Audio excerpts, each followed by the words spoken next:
Može. Nalazimo se na vrelu Mlave, jedno od najvećih vrela Homolja. Vrelo Mlave nalazi se na 314 metara nadmorske visine. Voda izvire u ključevima na stranama i na dnu basena. Izvor najbliži površini vode nalazi se na 3 do 4 metara dubine na istočnoj strani basena.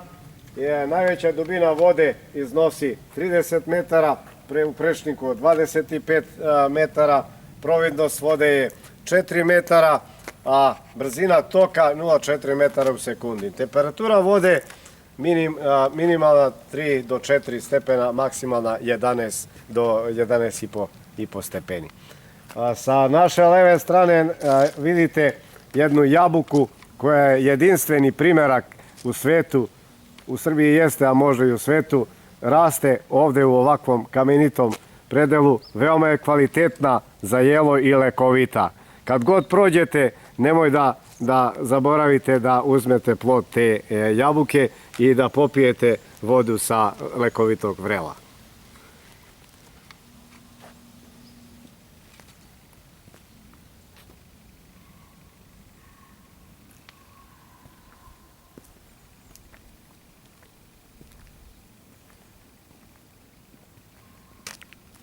Ove pastrmke koje se ovde vide, to su biseri Homolja, biseri